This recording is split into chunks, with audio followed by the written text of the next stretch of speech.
Galera, vamos agora à resposta de Ronaldo. Você responda direito, viu, rapaz? Eu vou tentar. Saber. O povo quer saber. O povo quer saber. A educação na Idade Média. Na Idade Média tinha uma educação formal. A Idade Média, Marquinhos, depois de algum tempo estudando essa questão de Idade Média, eu fico muito chateado quando eu vejo algumas pessoas dizendo: é o período das trevas, só das trevas, não teve de nada positivo, etc. Isso é um negócio que é muito complicado. Primeiro, por quê? Vamos tentar entender o que é essa Idade Média. Antes mesmo da Idade Média começou uma coisa chamada patrística, né? Que é aquela junção do pensamento, dos ensinamentos de Jesus, dos seus apóstolos, com o pensamento grego, essencialmente o pensamento de Platão. Então, ali vão começar a explicar as questões do cristianismo. Mas por que isso? Porque Jesus morre, fazer isso. Segundo a questão do cristianismo, Jesus ressuscita e quando ele aparece aos discípulos, ele dá uma ordem: ide pregai a todo mundo. Só que naquele momento, pregar para o todo mundo era o mundo romano. Mundo de dominação romana, porém de dominação cultural grega. Então, quem fosse fazer isso, daí a figura de Paulo, que é muito importante, porque era um cara que tinha esse conhecimento da cultura grega.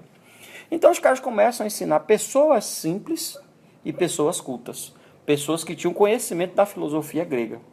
Então, esses caras começam a fazer uma adaptação do pensamento de Platão, que mais coincide com o pensamento do cristianismo. A ideia, o mundo ideal, a questão de que o conhecimento sensível não é tão importante, etc. Bom, aí se caminha quase 1.200 anos, quase 12 séculos, com esse de patrística. Por que patrística? Porque os primeiros a formular esse pensamento são chamados de pais, os primeiros pais da igreja. Daí vem toda a ideia de tradição. O mais importante é padre, né? O mais importante, Santo Agostinho. E Santo Agostinho pega essa dialética ascendente de Platão, de Sócrates de Platão, ou seja, o conhecimento. Eu estou aqui discutindo um tema com você, a gente vai crescendo. Mas há um engano nisso, que é o seguinte: o conhecimento está no homem, etc., é inato. Mas na ironia de Sócrates, ele desconstruía muitos argumentos equivocados. Então, há uma construção de saber que sai... Na modernidade, ele ia ser o caçador de sofisma. Ele ia ser o destruidor dos argumentos falaciosos. Ave Maria! Ia bombar no Face. E no YouTube? Ave Maria! Ia virar um meme, destruindo fulano. Pá, pá, pá. Ia aparecer toda aquela coisa. O Instacrático. Mais uma série destruindo um argumento falso. O que ele chamava de aporia. O que é aporia? Um argumento que caminha para uma autocontradição. Então basta você fazer as perguntas certas que o cara entra na autocontradição. Então há aí uma dialética, um conhecimento. A psicologia usa um pouco disso, não? Sim, Freud vai trabalhar muito isso, a psicologia. A pedagogia também usa um pouco disso. Sim. Aí de forma muito sutil, mas usa. E aí o que vai acontecer? A patrística é o primeiro momento da filosofia medieval. E esse primeiro momento vai caminhar para um momento que se chama escolástica. Daí o nome que a gente conhece, escolástica. Escola, né? As primeiras escolas. E essas primeiras escolas estavam ligadas às catedrais. Bom, a palavra catedral está ligada à cátedra, cadeira. Lá nas catedrais tinha cadeira dos bispos e dos primeiros professores. Ou seja, os professores de uma instituição que nasce também nas escolas, que são as universidades. O conhecimento universal, conhecimento do universo. Ou seja, aquele cara que estava lá, ele vai professar, olha que palavra bonita, professor, alguém que professa algo, que acredita e que vive. Acredita e vive. Fantástico. Isso é maravilhoso, isso né? Que eu amo minha profissão, por aí. É acreditar e é viver. Essa coisa que às vezes o pessoal diz assim: não entendo, o professor isso, aquilo, outro, mas isso é visceral, isso é paixão. Paixão, né? Já discutiu sobre amor, etc. Mas essa coisa que passa por um raciocínio e tal. Então a escola começa aí.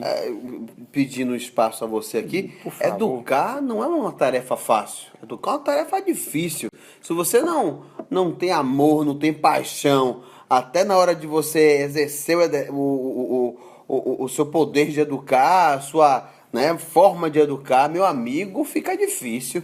Essa coisa do educar é aquele condutor, aquele cara que vai conduzir Sim. a pessoa, porque você só conduz alguém se você tem uma rota. Sim, perfeito. E você só tem uma rota se você busca. E abrindo uma janelinha aí, rota é bem diferente de meta, né? Perfeitamente, Às perfeitamente. vezes há uma pequena confusão na modernidade entre rotas e metas, e isso sempre gera um pouco de angústia, principalmente para quem quer traçar uma rota mediante quem quer traçar uma meta. Foi bom você falar em rota, falar em meta, porque Aristóteles distinguia isso chamando de telos, Sim. que é a finalidade. Qual é a minha finalidade? Porque para Aristóteles, para os gregos, para os estoicos de um modo geral, tinha uma ideia de finalidade. Todo mundo tem uma finalidade. Qual é a minha finalidade? Educar. Educar, que vai além de física, química, filosofia. Educar está a mágica, é isso. É alguém que considera, né? Eleva. É alguém que está atento, né? Que a grande discussão hoje é isso. E, voltando para a Idade Média, nessas escolas, e o mais incrível, Marquinhos, que essas universidades, essas escolas, elas crescem justamente no momento que cresce uma coisa chamada cruzadas, que é um momento de guerra, mas é um momento que proporciona cada vez mais um contato com a cultura ocidental europeia, com a cultura europeia oriental e principalmente com uma turma que está lá e que são os inimigos, são os árabes. E essa turma tinha muito a oferecer. Você já imaginou o que é você calcular algo com organismo romano? Tinha um professor que dizia assim, imagine calcular não sei quantos pauzinhos vezes x pauzinhos. Então, o contato com os árabes foi fundamental. A matemática oriental é fantástica. Fantástico. E aí tem outra coisa. O que os europeus do Ocidente vão conhecer agora com esses árabes? Aristóteles. O homem que vai dizer que para conhecer precisa ver, precisa ouvir, precisa sentir. Daí surge a grande figura que vai trazer Aristóteles para a universidade na Idade Média, que é Tomás de Aquino. Grande nome. Mas aí a grande questão é que a crítica feita hoje por muitos pedagogos é que a educação da Idade Média era monótona. O professor só falava, até tinha um termo, Magister Dix, aquele que falou e acabou. Mas observe, Marquinhos, eu vou fazer uma pergunta para você, assim, uma provocação. Essa coisa do professor dizer sempre, né? E do professor ter essa coisa democrática, essa dialética. O que você Eu acho observa nisso? eu acho que é uma coisa que a gente pode ponderar bastante, porque a gente precisa entender o seguinte, as relações se democratizaram. Hoje o filho é ouvido pelos pais, os alunos são ouvidos pelos professores, as relações são mais democráticas, tá? Mas existe uma grande questão que no exercício do aprender e do educar, você tem que ouvir, tá? E uma das coisas que ouvir nos traz é a capacidade de compreender, de desenvolver e de evoluir, porque a educação tem uma finalidade básica, evoluir o indivíduo, fazer com que esse indivíduo seja dono de si. Mas você tem que traçar nele a capacidade de se orientar, de compreender, de ouvir, ver, sentir, perceber, se questionar. Eu estou fazendo certo, estou fazendo errado, esse é o caminho? Poxa, que orientação eu vou buscar? A educação está ali. Então, se você não tem isso, você não pode dar, porque a gente só dá o que tem. E se você não tem... Fica difícil. Muito. Então, é interessante, Marcos, porque isso que você falou, porque fica parecendo que essa Idade Média, a pessoa só escutava, era coisa mal. Nossa, parece uma relação de domínio. De domínio. Universo educativo A apocalíptico. cátedra. Mas essa cátedra tinha uma coisa que pouca gente fala, que é o disputácio. Foi aí onde surgem os grandes debates dos grandes nomes, que vão desembocar no Renascimento. Roger Bacon, de René Descartes, melhor, Francis Bacon. René Descartes, Spinoza. Todos esses homens do Renascimento vão beber dessa universidade. Por quê? Se você até pensa que essa universidade católica da Idade Média não fez nada de bom, a primeira coisa maravilhosa é que se ela fosse tão ruim, ela foi ruim com ela mesma, porque ela deu um tiro nos pés. Porque é de lá que surgem os grandes questionamentos sobre a própria igreja. Sim, claro. Galileu. Imagine, Galileu estudou aonde? Se não foi na universidade. Onde foi que Galileu estudou? Não, autodidata. Copérnico, pô. Copérnico, Galileu. E todos eles estudaram nessa coisa chamada universidade. Então, observe, Marquinhos, às vezes as pessoas gostam de destruir uma coisa para supervalorizar uma outra coisa, as quais elas nem têm tanto entendimento assim. Porque eu não preciso para dizer que a educação de hoje é melhor, etc. Não sei se é melhor. Como você falou, essa coisa da democracia é muito boa. É muito boa. Essa coisa porque o mestre é aquele que, acima de tudo, ele aprende a ouvir. Sim, perfeito. Né? Mas o que acontece é hoje o outro problema é que as pessoas, né, não só os alunos, mas inclusive os mestres, os professores, né, que hoje não se pode falar a palavra mestre, parece um grande exagero, Nossa. é que as pessoas estão tão cheias de informação e de si que não tem espaço para algo novo. E a educação traz sempre essa coisa do novo. O novo que bate à minha porta e que quer entrar, mas ele só entra se eu abrir. Né?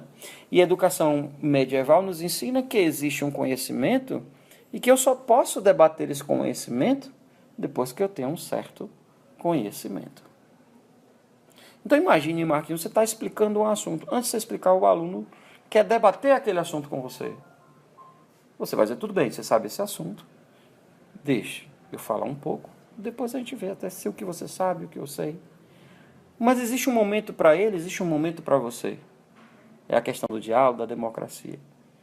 Que é outra coisa que a gente pode explorar aqui. A gente vai explorar isso um pouco mais adiante, né? Porque a grande questão aqui é como isso, qual é o legado que a Idade Média traz para a atualidade. E eu acho que fica um pouco, claro, vai ser bom porque o próximo momento a gente vai trabalhar um pouco mais essas indagações, até porque a educação como um todo, ela precisa ser avançada passo a passo, ela não pode ser um processo imediato.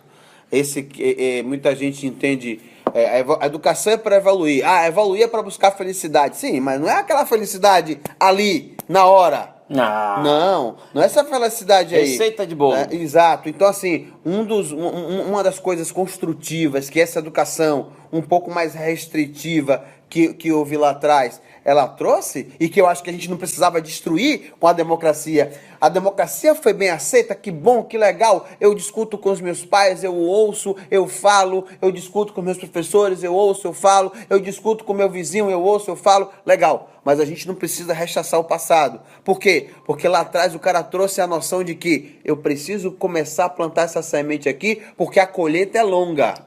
É duradoura. Ela não pode ser assim, vamos aqui, o cara tem que ser feliz agora. Não, meu amigo, você precisa construir um sentimento de felicidade, e ele é longo, ele é sofisticado, ele tem que ser trabalhado, ele tem que ter educação. A educação tem uma premissa fundamental entre fala e escuta, que é o respeito. Se você não consegue estabelecer uma relação de respeito, você não consegue evoluir em sociedade. Se você não evolui em sociedade, você se confronta com a lei. E se você se confronta com a lei, você vai ter muitos problemas. E esses problemas vêm de um fator único. É que você não teve a educação nem social, nem moral, nem emocional suficiente para conviver em sociedade. E é disso que nós estamos falando aqui. Que é um outro ponto interessante da educação, que é educar, formar para a ética. Para a ética. Não é? Vamos, agora nesse momento, fechar esse espaço. Claro. Porque a retomada com a idade moderna, o método, a ética para o entender, para aprender e para o ensinar. Sim, perfeito. Não algo fundamental. Afinal, cabe a nós também, né? A ética, a moral, a educação cabe a nós também. Eu acho que imprimir isso é fundamental em maior. Fundamental. Né? Eu acho que cabe, mas isso é um papo para outro momento, tá certo? Espero que vocês tenham curtido.